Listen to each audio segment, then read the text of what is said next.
flavor natin ngayon?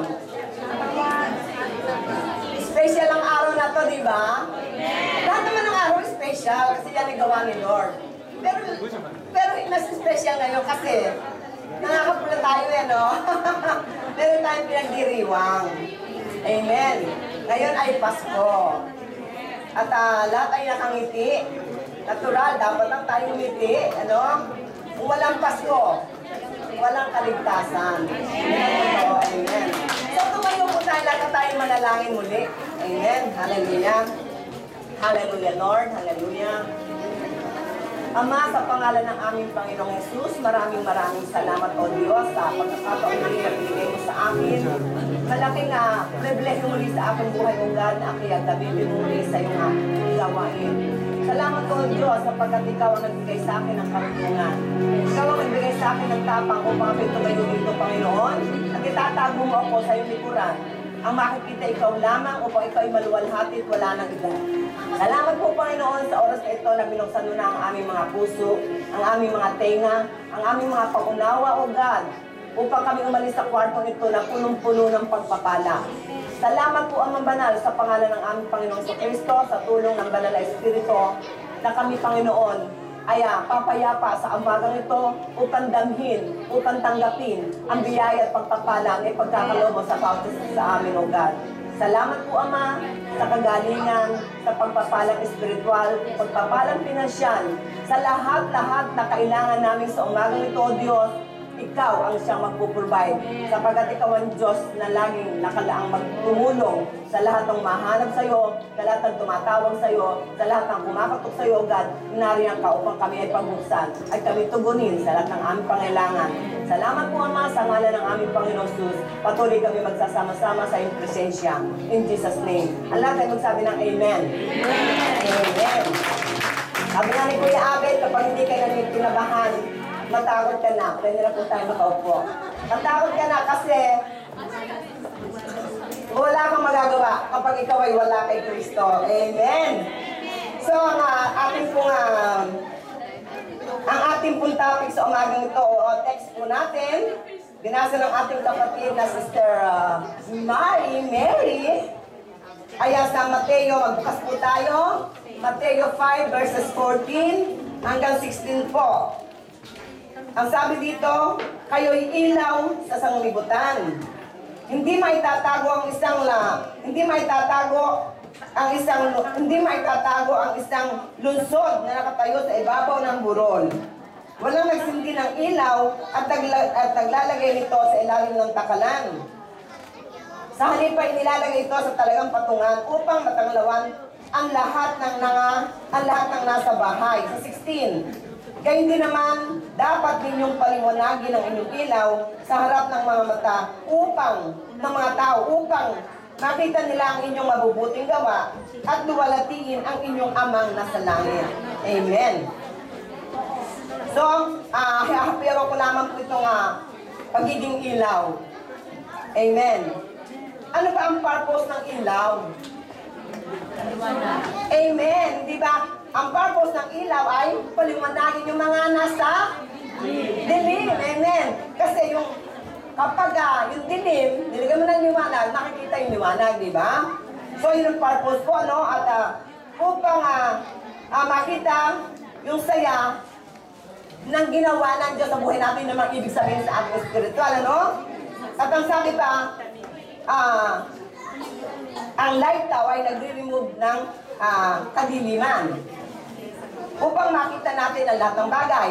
Siyempre, pagka madilim, hindi mo makita yung nahanap mo, mababangga ka pa, no? Maaaring magkabukol ka pa. Pero salamat sa liwanag. Madali natin makita mga bagay na ating hinahanap. Ganyan din daw yung mga, yung charts o yung sinabi dito sa, yung church, yung sinabi dito sa, verse ito, yung, ganyan din dapat din yung paliwanagin ng ilaw. Dito. Kayong ilaw na sa libutan, hindi may tatago ang isang lungsod na nakatayo sa ibabaw ng burol. Ang ibig sabihin, halimbawa ang church is like a city on the hill na nagbibigay liwanag. Sino po ito? Di ba, church? Mga Kristiyano. Kaya dapat ang Kristiyano ay May dalang ilaw. Yes, kasi babasahin tayo makikita ng sanlibutan eh. Alam natin ang sanlibutan ay balot ng kadiliman. Amen. So lumiliwanag lamang ang sanlibutan, dala-dala ng tayo na nakatanggap kay Kristo, tayo ngayon ay naging ilaw. Tandaan natin, kaya tayo naging ilaw dahil kay Kristo. Wala nang iba, no? Kay Kristo. So, ang light ay equivalent saan? Good deeds? Siyempre, no? Saan ba tayo babasahin? Bilang ilaw. Di ba sa ating mga good deeds na kailangan nakita sa isang Kristiyano? Tandaan po natin, nakita sa isang Kristiyano. Pagka sinabi kang Kristiyano, natural. Pag sinabi kang Noranian, fans ka ni Nora. Pag sinabi kang Kristiyano, si Kristo ang iyong Panginoon. Amen. At ano pa ang isang katangian ng ilaw? Ikaw ay influence, malaki ang influensya mo, hindi yung influence ang sakit influensya sa mundo ng kadiliman ito. Malaki ang ginagampanan mo bilang ilaw. No? Christians are called the illuminate the darkness. Tayo mga Kristiyano ang pag-illuminate ng kadiliman. Kaya, Christian, pagliwanagin natin ang ating mga ilawan. Amen. Huwag nating itago. So, punta po tayo sa ano po ang ating pinagdiriwang ngayon. Sabi natin, Christmas party natin, di ba? Kaya lahat sa atin ay nakakangiti. Abalang-abala sa paghahanda ng mga regalo. Di ba, no? Pero sabi nga natin, ang ating topic ngayon ay, Christian, you are like a Christmas tree. Siyempre, Pasko, tatapik tayo sa Pasko. Pagka Pasko, di ba, ano ba nakikita natin, di ba, karaniwan? Paron, Christmas tree, may Christmas lights siya, siyempre, mga lights. Maraming bagay pagka berber na, di ba? Lalo sa Philippines, nag-aamoy pinipig na. Ibig sabihin, malapit ang Pasko. So, masaya-masaya na tayo sa pag-abala ng Pasko. So, Japan wala. Salamat, nandito tayo, nag-aamoy sila nag-aamoy sila ng amoy pinipig. Pasko, dahil nandito tayo, kaya lahat ng bagay nagkakalakot-lakit para sa kabubuti. Tayo pinapunta ni Lord dito para tayo ang maging ilaw dahil nasa atin si Kristo. Kaya huwag natin tatago, ibig sabihin huwag natin tatago, share natin si Kristo para malaman din nila na kung bakit may Pasko. Dadaanan po natin yan.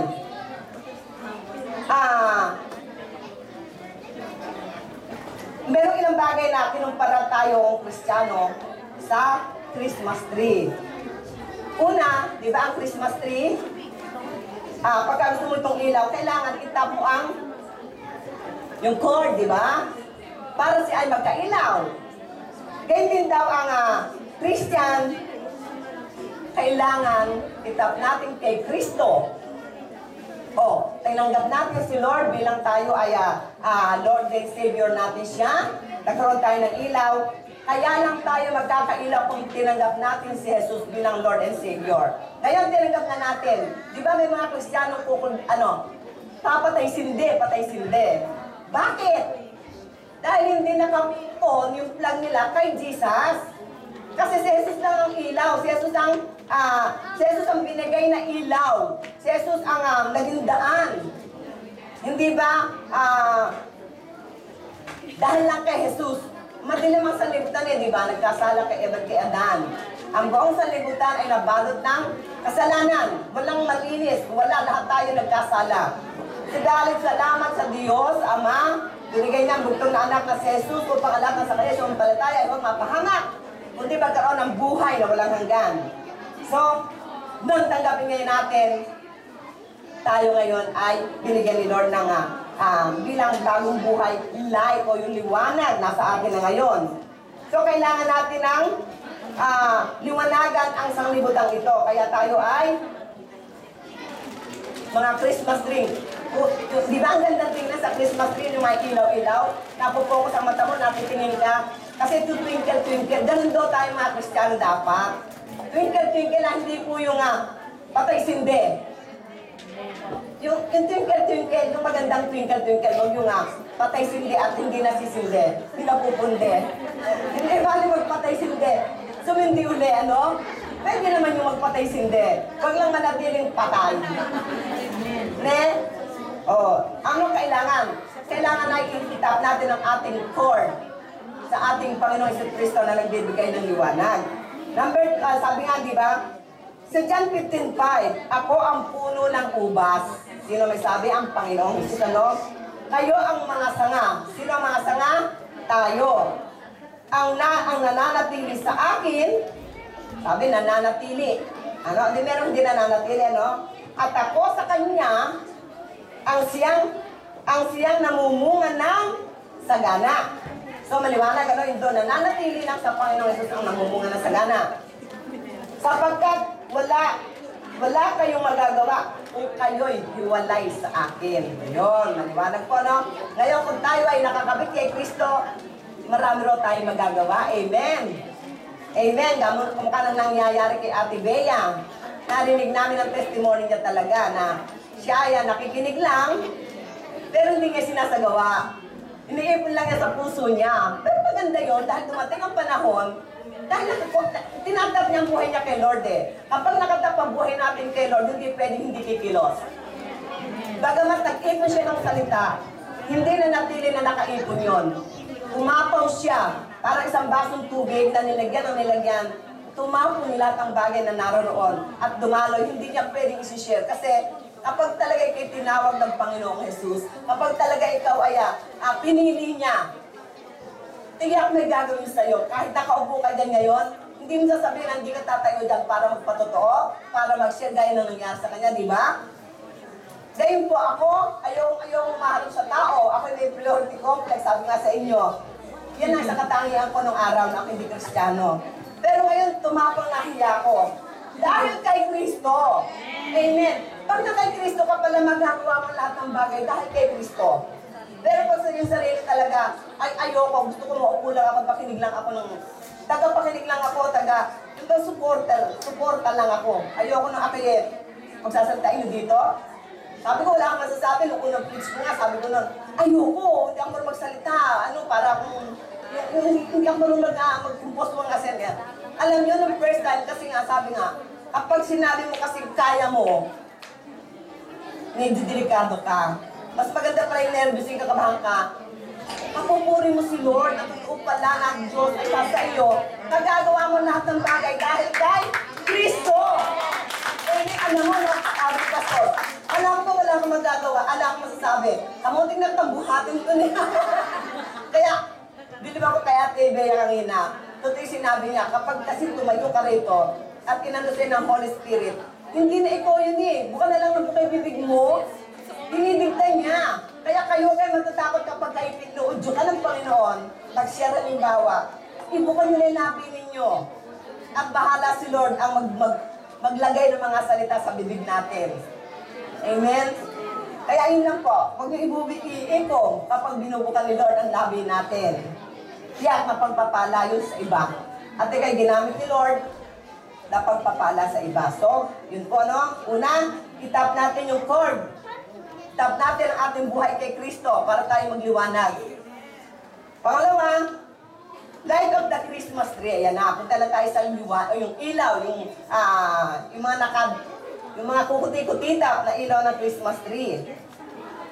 Ang sabi ng Ephesians 5:8, dati nasa kadiliman kayo. Dati, di ba sabi ko nga kanina? Ngunit ngayon nasa liwanag na. Sinong amen dito na lahat na tayo ay nasa liwanag na? Amen! Amen! That's pananampalataya yan. Mangyayari at patuloy na mangyayari. Sapagkat kayo sa Panginoon. Yan. Kaya pala tayo nag-iilaw na, nagliliwanag dahil tayo ay nasa Panginoon. Amen. So hindi lahat ng tao pala ay nasa liwanag. Spiritual po tayo Hindi po tayo nasa So, kayo nasa Panginoon, mamumuhay kayo gaya ng nararapat sa mga taong naliwanagan. So bilang tayo ay, sabi na, nasa Panginoon na tayo, mamuhay raw tayo na bilang mga taong naliwanagan. Ano po ba yung naliwanagan? Di ba dati sarado yung mga isip natin?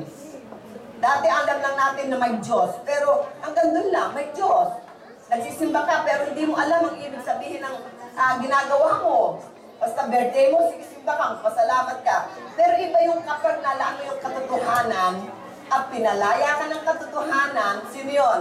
Si Jesus, di ba sabi, I am the way, the truth, and the life. Kaya kung si Kristo ang nakilala mo, tinanggap mo sa buhay mo, makapamumuhay ka talaga ng maayos. Malalaman mo mali, malalaman mo yung tama, di ba? At may Holy Spirit kasi na magpapaalala sa iyo nito.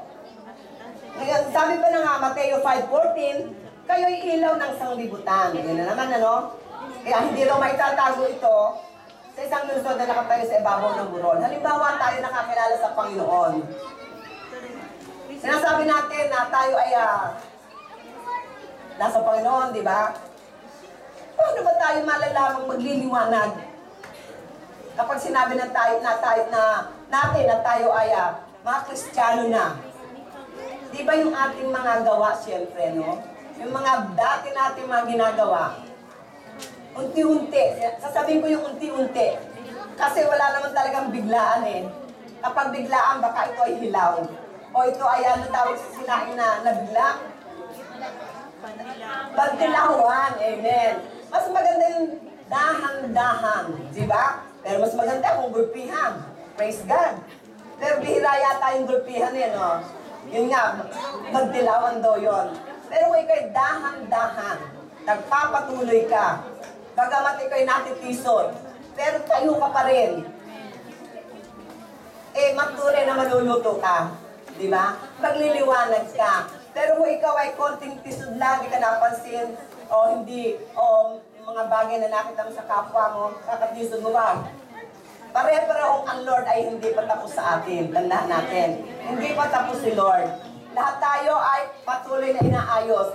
Ang ganap na lang sa atin, nung tanggapin natin si Lord, ano ang ligtas sa atin? Ang ating mga espiritu. Ngayon, inililigtas niya ang alin? Ang ating mga, yung soul. Ano yung soul? Ano binubuo nito? So, mind, will, and emotion. Hindi ba yung ating mind, ang dami pang iniisip kahit na tayo sa Panginoon na?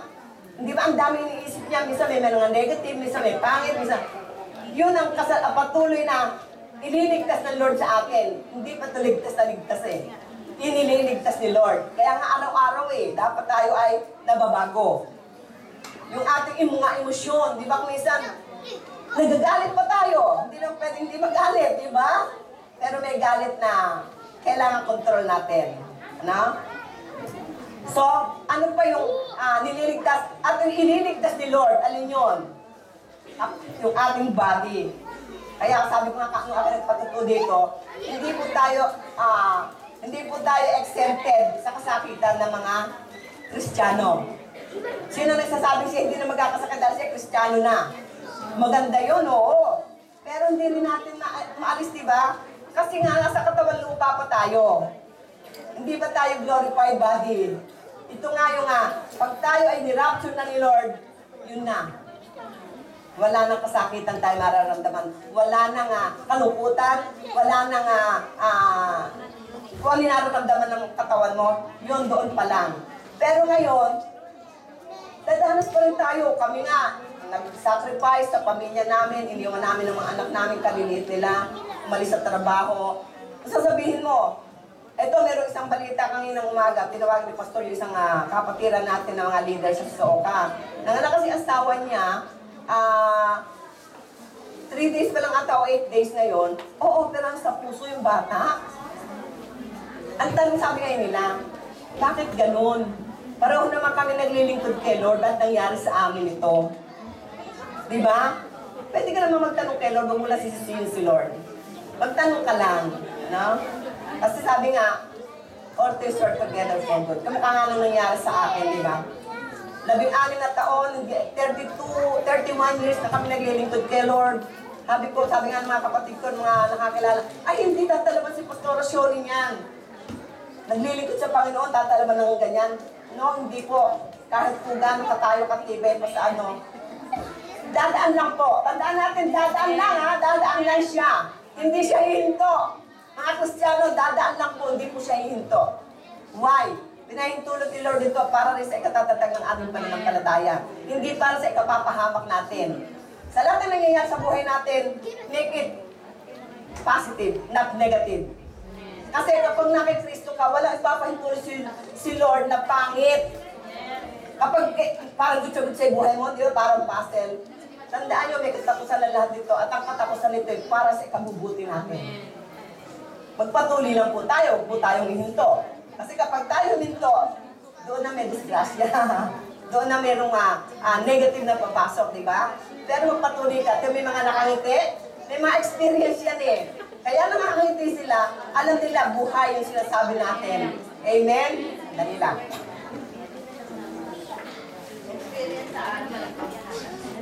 Ako, sabihan, kung may cancer ka, nakakatayo ka pa ba rito? Pero praise God, sabi ko nga, Lord, may gusto ka lang baguhin sa akin. Kasi kahit ang matagal mga Kristiyano, bilang ilaw nga tayo, yung love natin nawawala na eh. Minsan, di ba? Yung parang bang na-immune na lang yung pag-ibig mo, hindi na yung press. Yung humility mo, nawawala yung pagiging mababa mo. Dahil kung minsan, yung mga tagumpay na nararanasan mo, nagiging minsan kataasan. Aminin po natin ang totoo, di ba? Pero ayaw ni Lord, habang pilakas ka gusto ni Lord, magpakababa ka. Siyempre, tao lang tayo. Kung minsan, dumarating minsan yon, eh ayaw ng Panginoon, lalo na sa mga lingkod niya, na bilang halimbawa ng kanyang mga kawan. Dapat nakitaan talaga ng isang, yung pusong mababa, yung mapagmahal na, yung bang pagmamahal, yung bang ang mamahalin mo lang yung kaibig-ibig? No. Hindi ba? Para makita lalo ang pag-ibig mo, lapitan ka ng isang nakabubisit na kinabubisitan mo. Yun ang tunay ng pag-ibig. Kapag naipasa mo ito, yun ang pag-ibig. Kasi kapag yung gusto mo lang, ang iibigin mo, hindi daw yun ang pag-ibig eh. Kailangan yung hindi kaibig-ibig, kaya mong mahalin. Yung nakakairitang tao, yung mga bagay na nakakaano, pagka minahal mo yan, masak ka sa pag-ibig. Amen? Amen? Natawa ka. Amen, ito po yun. Ako po medyo na, excuse me, nawala na konti pag-ibig yung mga rindang araw eh. May nakinisan kasi akong tao. Sabi nyo, Kristiyano na, alam mo, sabi nga na, hindi mo natin sabihin, nakikita ni Lord eh, mas maganda na yung hayag mo. Parang isang tanas, wala nang dinudod sa puso mo, walang nakatago sikreto. Kailangan ipatutuo mo. Hindi lang ito magbuting bagay, papatutuo mo, hindi. Para yung Diablo, kailangan ka nang gawin niya ng pangit. Kasi nahayag pala ako nito eh, o, di ba? Ang totoo, kagad-agad sa isang ang magagawa din. Excuse me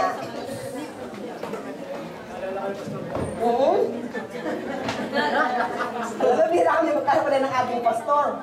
Pero dahil kay Lord, kailangan maghiwalay kami. Kailangan. Amen. Ando po siya sa sumida ngayon. Kasalukuyan din siyang nagpiprits ngayon.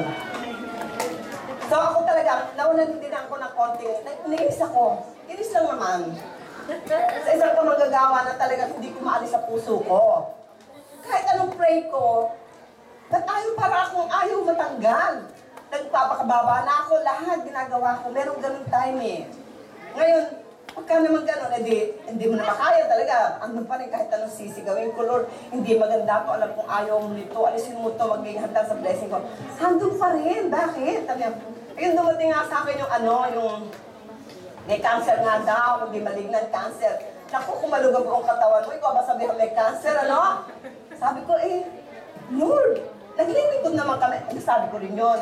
Lord, may sinakripisyo kami sa'yo, may iniwan kami sa'yo, may iniwan kami mga anak, may iniwan trabaho. Lahat i-give up namin para dahil sa'yo. Tapos mangyayari sa akin, ano sasabihin ng, nasabi ko yun, ano sasabihin ng aming mga nakakilala sa amin, lalo na yung mga unbeliever, di ba? Yung mga believer, maintindihan ka niyan eh, di ba? Pero alam mo, na dinala, kaya pag tayo nag-pray, yung mga word, kasi ang sasalita talaga sa word eh, no? Kung ano talaga, minsan hindi mo na pag nagpe-pray ka, hindi mo alaman kung ano yung saan nagkakamali. Praise God, kasama namin yung prayer dito, ng prayer fasting. Kaya napakahalaga ng prayer and fasting na ginagawa. Amen. Ang presensya ng Diyos talaga napakalakas. Ang sinabi nga, hindi ko malimutan yun eh. Yung salita nga, I will speak healing to those who dwell in humility, love, and mercy. Pero ang ganda-ganda ng salita niya. Sabi ko, Lord, yun ba ako? Sabi ko, in-accept ko yun. Hindi wag ka maging hipokrita na. Kung minsan, kala mo, hindi ako yan, yung kabibahay. Hindi ako yan, yung kapatid na yun siya. Hindi, kapag acceptin mo. Kasi walang maitutuwid sa'yo si Lord kapag hindi mo in-accept ang bagay na ikaw pala yun. Acceptin mo lang para maturuan ka ni Lord. Kasi kung hindi mo acceptin, ano tuturo sa'yo ni Lord? Ayaw mo tumanggap. Si Lord makagagawa lang naman sa atin kung willing tayo, di ba? Makagagawa lang si Lord. Hindi ka nang pipilitin ni Lord eh. Hindi tayo ginawang robot ang daan natin. Hindi tayo ginawang robot. Kahit sa pagtanggap, di ba? Hindi natin pipilitin ang tao na, tanggapin mo na si Kristo na, no. Pagkalala lang natin ng salita, mag-testimony tayo ng ginawa ni Lord, bahala yung Holy Spirit. Para tayo mainis, na pinubutan natin na lahat binibigay natin, ayaw pa rin. No, hindi po natin tugunin yun. So, ganun po. Wala accepted. So, pangatlo na tayo. Next na may topic ko, kaya medyo hinahaba-habaan ko ng konti yung mga no? Number 2, ang sabi ng John 8:12, muling nagsalita si Jesus sa mga tao. Ika niya, ako ang ilaw ng sanglibutan. So, si Jesus daw ang ilaw. Ngayon, nasa atin si Kristo. Di ba, sabi natin, tinggap natin si Lord. So, kaya tayo ngayon ay ilaw ng sanglibutan. Ang Diyos ay sumasa atin, Ang sumunod sa akin ay magkakaroon ng ilaw. Yan. Na magbibigay buhay at di nalalakad sa kadiliman. Amen. Yung salitang nagbibigay buhay at di nalalakad sa kadiliman. Magagawa po ba natin yun o hindi? Pag tayo talaga gumawa sa sarili natin, di natin kaya. Pero kapag si Jesus, magagawa natin. Amen. Kaya lagi natin tingnan si Jesus. Kung minsan, huwag natin tingnan yung mga tao. Huwag natin tingnan yung mga naglilid sa atin kasi matitisod tayo dito. Kung minsan, di ba sabihin kasi natin, kung si ano nga, yung tuturo sa amin, huwag natin siya parisan. Huwag natin tingnan siya. Tao rin siya. Ang kailangan natin dito, si Kristo ang ating tingnan. Amen? Kasi, minsan may pagpak talaga, di ba? Pero si Lord ang mag-aano sa atin lahat yan. Ang husga. So number 4, na katangian ng Christmas tree na tayo ikinumpara rito. Anong kulay ng Christmas tree? Yung talagang kulay ng Christmas tree. Green. Amen. Di ba nung araw puro green lang naman? Minsan nga kumuha tayo ng puno na yung may hubo na gano'n, babalutan natin ng papel yun? Papel di hapon ba tawag doon? Green. Bihira yung ibang kulay, di ba? Green ang Christmas tree. So ano ba ang sinisignify ng green? O ano ba ang ibig sabihin ng green? Na kulay? Buhay. Buhay, life. Ang green ay life. Buhay. Go. Okay, go. Di ba pagka sa light, sa ilaw, go. Sabi, no Christmas tree has any color except green. Kamukha raw tayo ng Christmas tree. Ang ating buhay ay punong-puno ng buhay, punong-puno ng buhay na sinisignify natin ay ang Panginoong Jesus. Ano? Bakit natin napapatunayan ito? Yung John 3:16. Kabisado na lahat ito. I-recite nga natin lahat kung kabisado natin. John 3:16. Yung walang Bible. God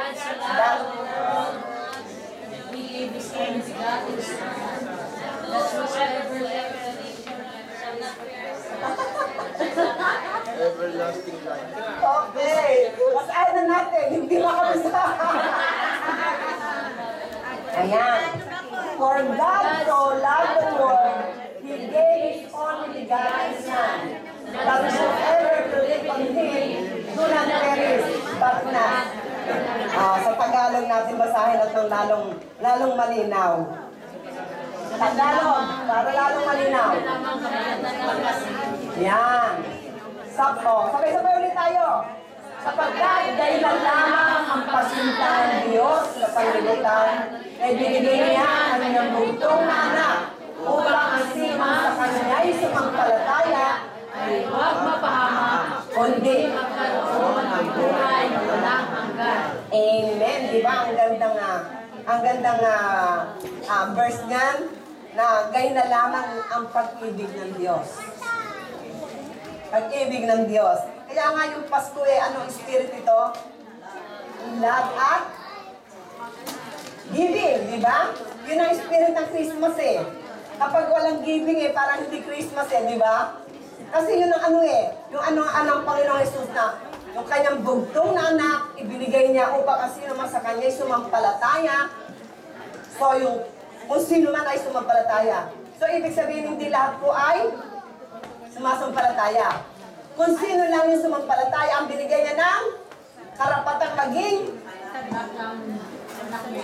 Amen. Maging anak ng Diyos. Kaya hindi lahat po ng tao ay anak ng Diyos. Amen. Amen ba kayo doon? Hindi lahat ng tao ay anak ng Diyos. Ang tao ay ginawa lang ng Diyos. Ginawa ng Diyos. Lahat ng tao ay ginawa ng Diyos. Pero yung ikaw ay isasabihin ng anak ka ng Diyos, hindi. Ang lahat ng doon na sumampalataya sa kanya, binigyan niya ang karapatang maging Anak ng Diyos. anak ng Diyos. Sa John, ano yun? First John 1:12. Teka, yan natin. First John 1:12. John 1:12. O, baka buksan natin yun. Baka John 1:12. nang malinaw. Baka magalit sa ating iba rito. Kaya mong Bible mo. John 1:12. John 1:12. Datapwat. O yan.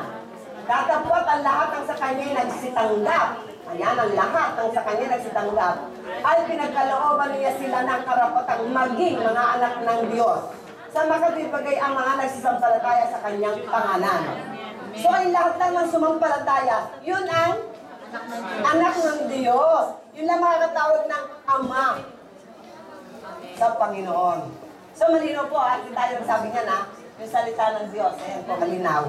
Tandaan ninyo, baka mamaya maano tayo. Kasi maraming sasabi talaga, lahat doon ang tayo anak ng Diyos. Hindi po yun lang sabi. 1 John 1:12. Kaya, kung gusto mo ikay maging pamilya ng Diyos, tanggapin mo lang siya. Madali lang naman, tanggapin si Lord. So yun, ang kulay na green ay signifying life.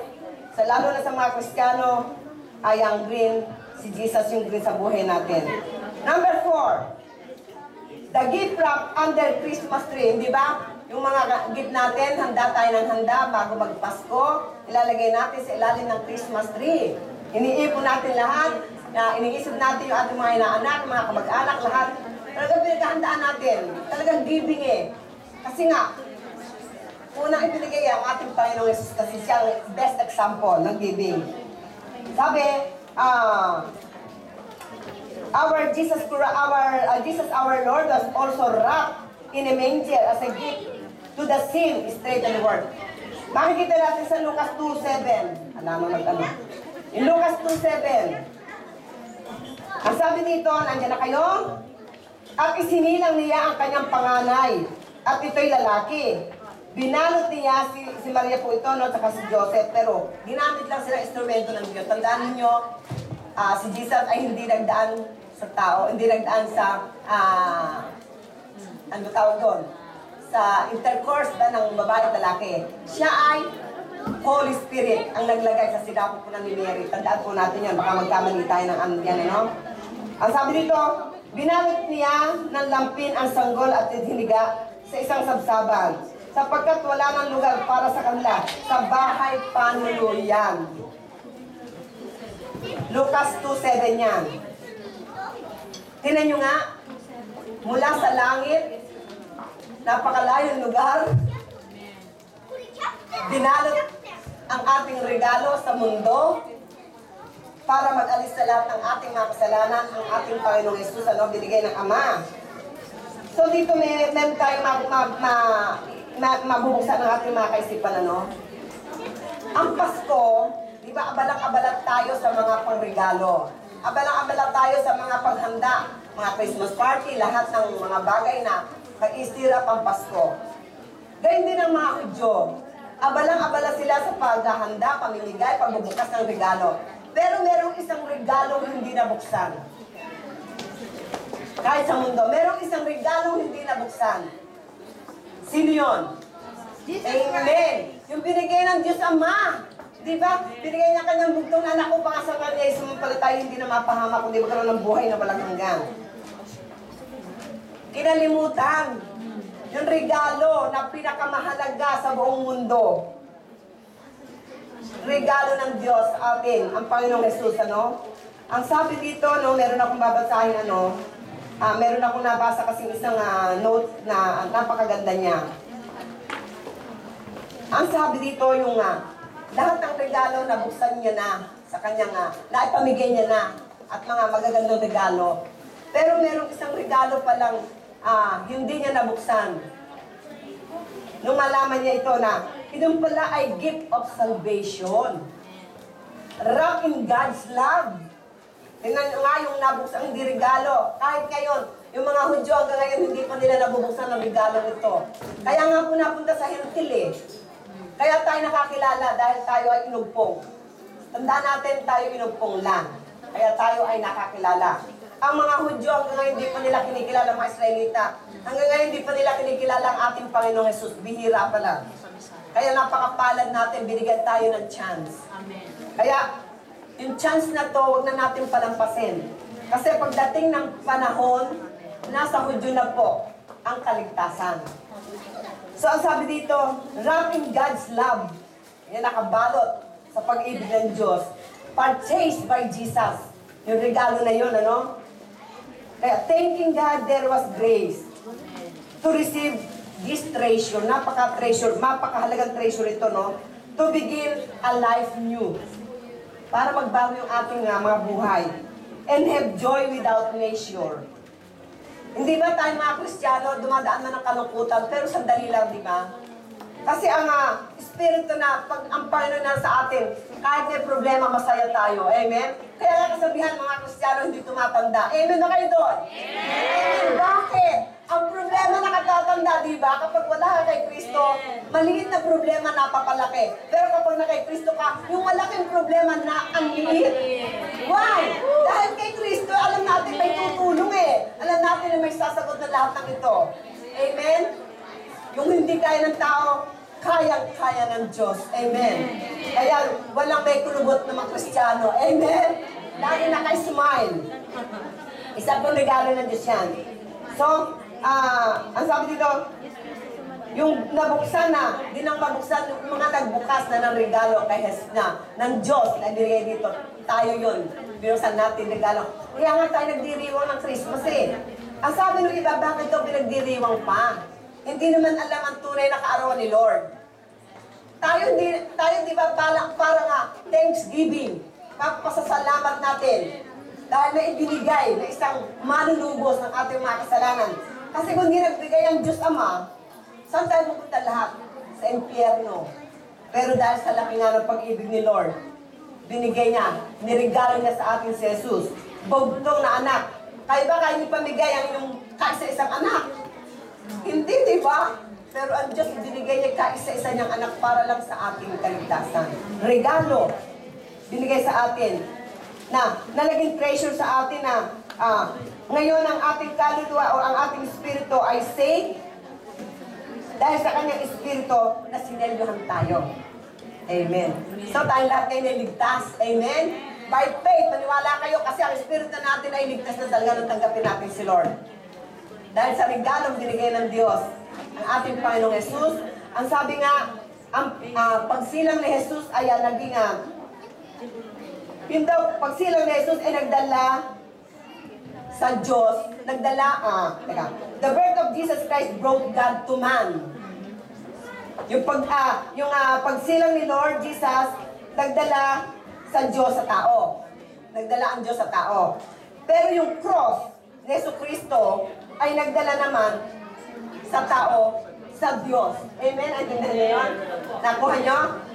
Yung birth ni Lord, Diyos ay nagdala sa tao.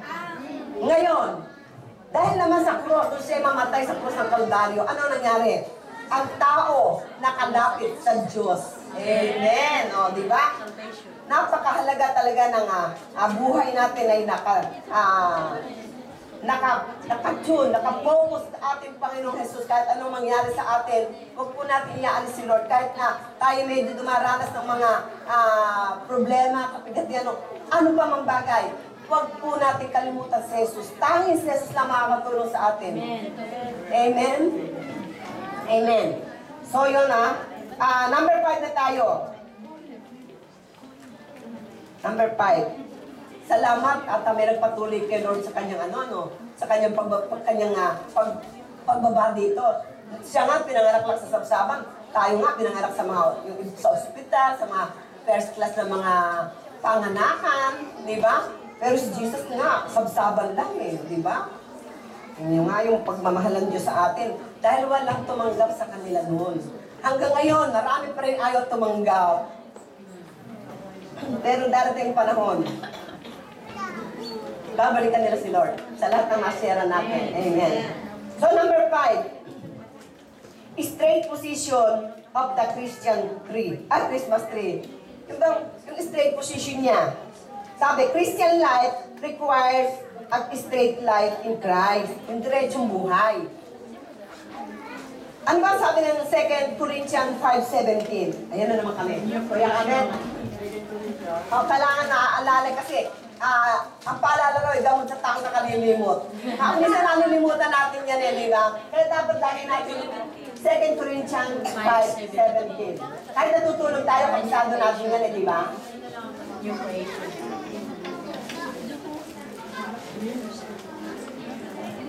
Ano? Basa tayo. 5:17. Ayan. Kaya kung ang sino man ay na kay Kristo, siya'y bagong nilalang, ang mga dating bagay ay nagsilipas na. Narito, sila'y pawang naging mga bago. Amen. Straight position. Yan po ang posisyon dapat ng isang Kristiyano. May buhay na binago. Yung dati niyang buhay noon, nababago. Diba? Nababago. Sa pamamagitan ng, siyempre, kung di tayo nagbabasa, walang magbabago sa atin. Kung di tayo makikinig, walang mariringan tayo, di tutubang pananampalataya. Kaya napakahalaga yung pagbabasa ng kanyang salita. Ang salita ay Diyos. Sabi sa John 1:1. No? Ang salita ay Diyos. Kapag nagbasa ka kasi nito, may kapangyarihan ang salita ng Diyos. Kaya mababago ka habang tayo ay nagbabasa ng salita ng Diyos.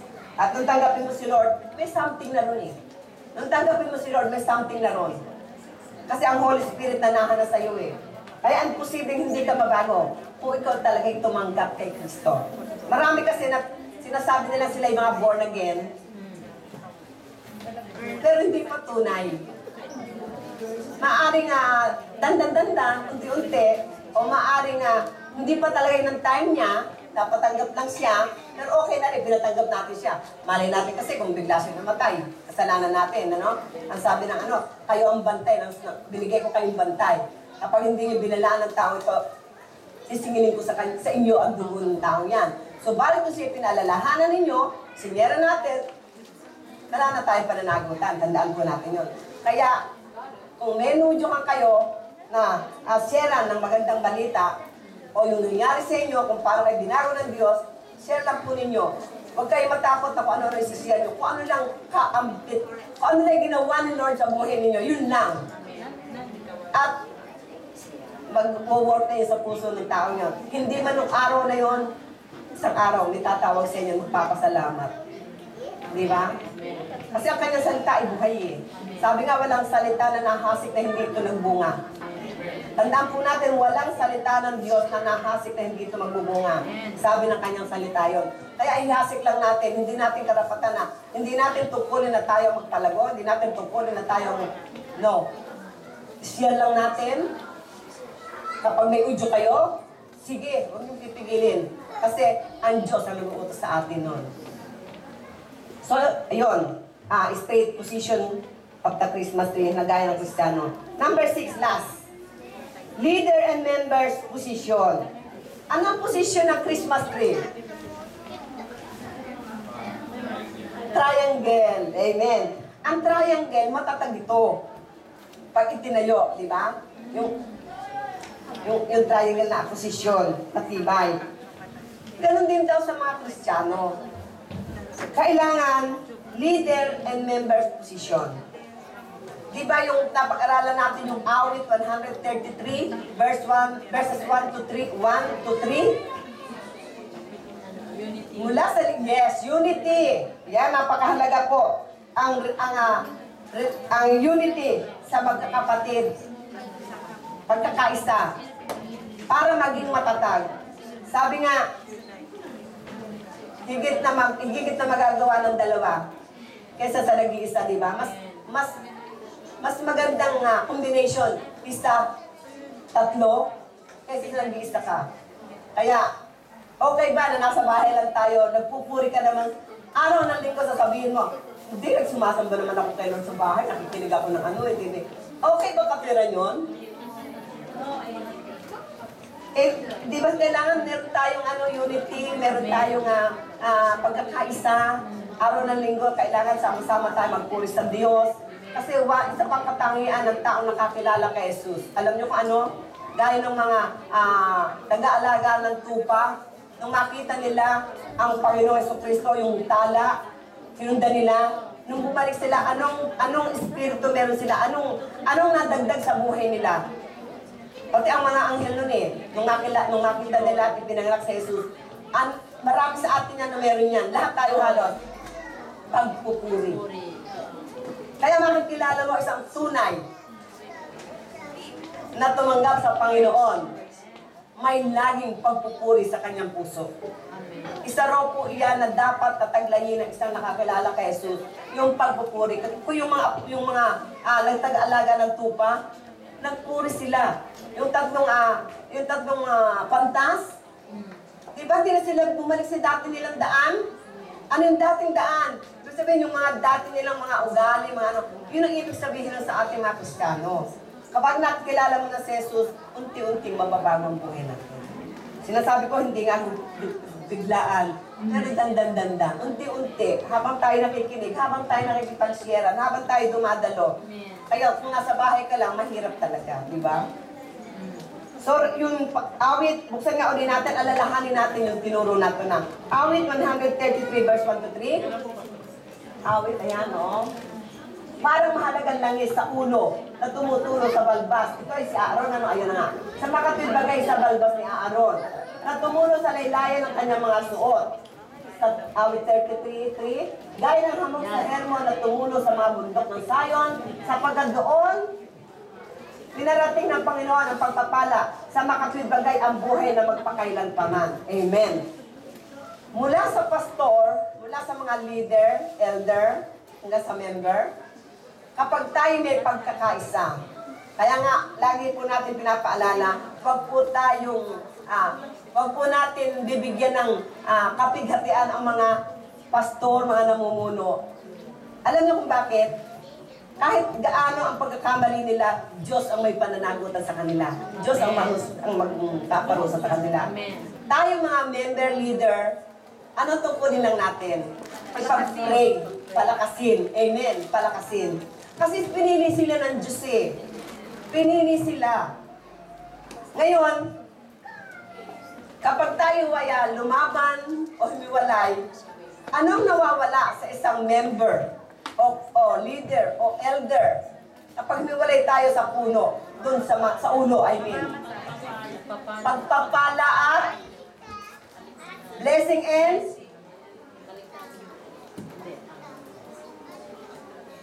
dalawang bagay. Yung isa, blessing and anointing. Anointing. Napakahalaga po yung anointing sa buhay natin. Ang anointing kasi yan parang langis. Sinasabi langis, di ba? Ano nagagawa ng langis? Di ba pagka ito pinay sa isang bagay, madulas.